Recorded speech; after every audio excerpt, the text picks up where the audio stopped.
नमस्कार दोस्तों, मेरा नाम दीपाली है। मैं ब्लेसिंग टीम भुवनेश्वर से हूँ। आज हम लेखक व्लादिमीर मिग्रे की रचना अनास्थीसिया का भाग 1 का खंड 4 के बारे में जानकारी लेंगे। लेखक ने अब तक जो भी सिद्धार्थ से जुड़ी उदाहरण पढ़े और जो भी जानकारी उनके सामने प्रत्यक्ष या परोक्ष रूप से आई, लेखक को सिद्धार्थ के होने का पूरा प्रमाण मिल चुका था। और जैसा कि मैंने आगे बताया कि लेखक कहते हैं सिद्धार्थ की जानकारी बहुत ही ज़्यादा रहस्यपूर्ण है। तो आइए जानते हैं आगे की कहानी।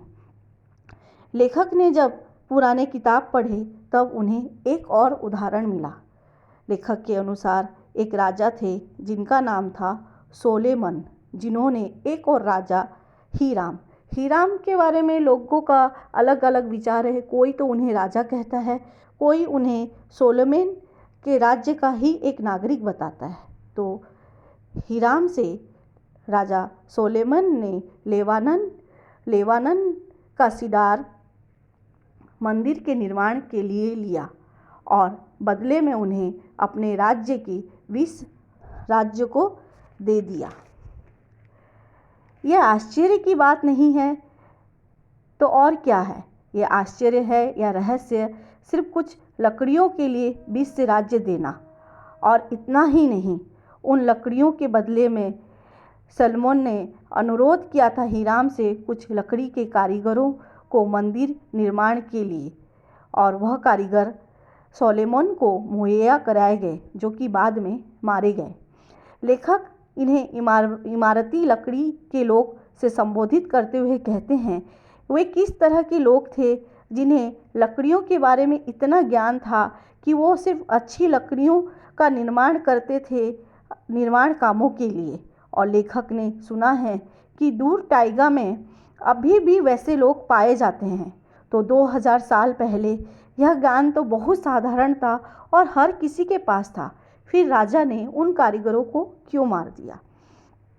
और अब उन कारीगरों को मारकर राजा ने अपनी कठोरता को दिखाया।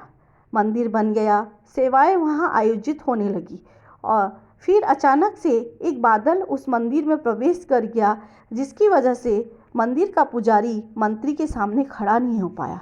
तब यहाँ पे यह सवाल होता है कि यह बादल किस तरह का था और वह मंदिर में कैसे प्रवेश किया?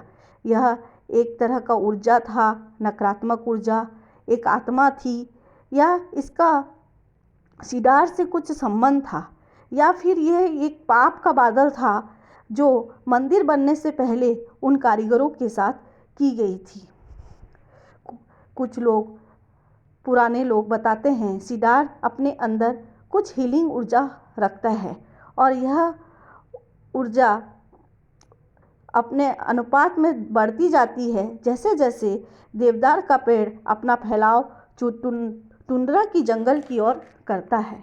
यहाँ पे कुछ लोगों का यह भी सवाल है कि किस जगह का सिद्धार्थ ज़्यादा गुणवान है, साइबेरिया या लेबानन का? तब बहुत सारे उदाहरण ऐसे मिलते हैं जिससे साइबेरिया के सिद्धार्थ को ज़्यादा मजबूत और गुणी बताया गया है। दूसरे शब्दों में कहा जाए तो साइबेरिया के अलावा कहीं और सिद्धार्थ की ओर ध्यान ही नहीं दिया गया, सिर्फ एक और 2 जगह को छोड़ दें।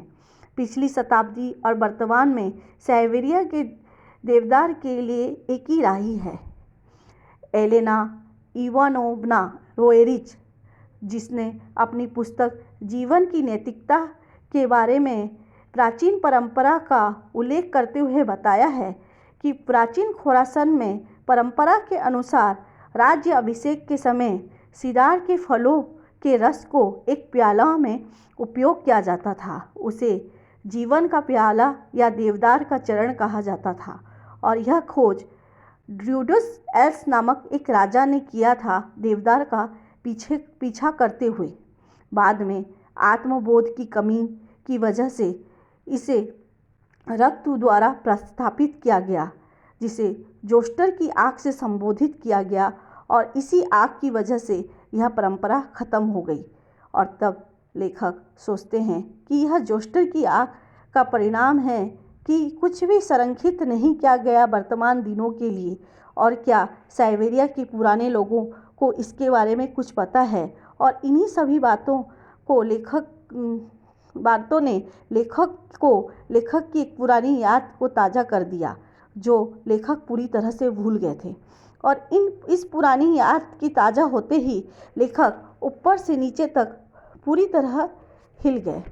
अपनी इस पुरानी बात की चर्चा करते हुए कहते हैं, पेरेस्त्रोइका के शुरुआती दिनों में लेखक व्यावसायिक संघ के राष्ट्रपति थे और एक दिन नोविसिबिर्स्क जिला के कार्यकारी परिषद से उनके पास फ़ोन आया और उन्हें एक प्रमुख पश्चिमी व्यवसायी के साथ बैठक के लिए कहा गया और उनके पास तत्कालीन सरकार की सिफारिश का पत्र भी थे।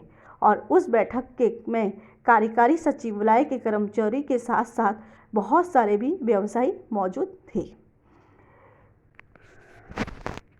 उन व्यवसायों के बीच एक असामान्य वेशभूषा और व्यवहार वाला व्यक्ति था, क्योंकि उसने उस समय पगड़ी पहनी हुई थी और उसकी उंगलियां कीमती छल्लों से सजी हुई थी।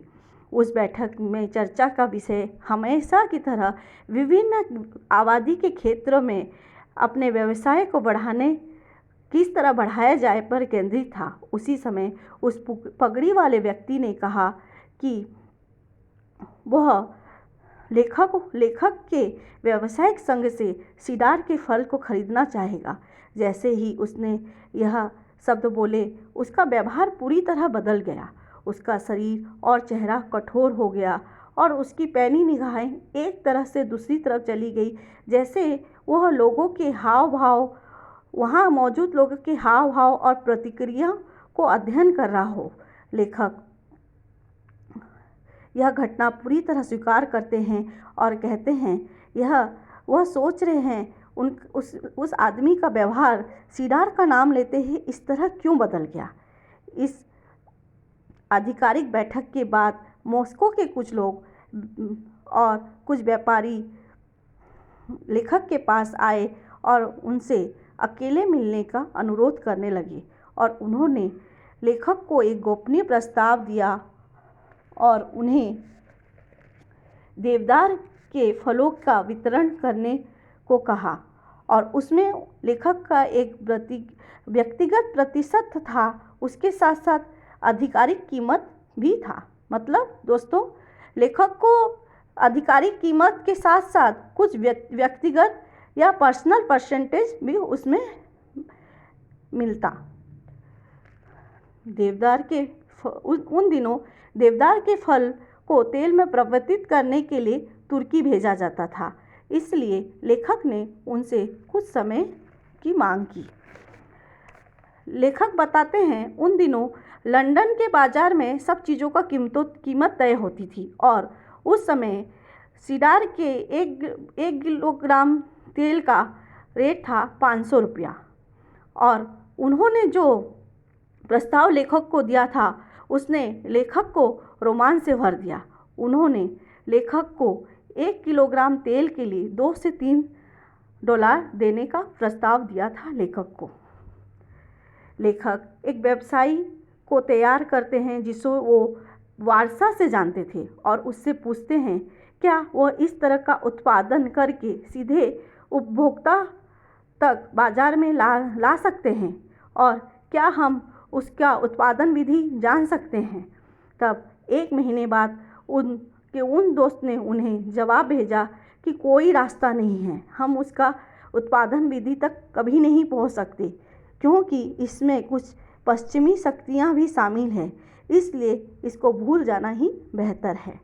उसके बाद लेखक अपने एक अच्छे दोस्त कोस्टोटिन रुकोनोव, जो कि नोविसिबिर्स्क में उपभोक्ता सहकारी संस्थान में एक तेल निकालने के विशेषज्ञ हैं, उनकी तरफ रुख किया और वहाँ पे उन्होंने सीडार के नट्स का एक सीप खरीदा और उसके तेल निकालने की विधि को अध्ययन किया और उन दोस्त की प्रयोगशाला में लगभग 100 किलोग्राम देवदार का तेल का उत्पादन हुआ।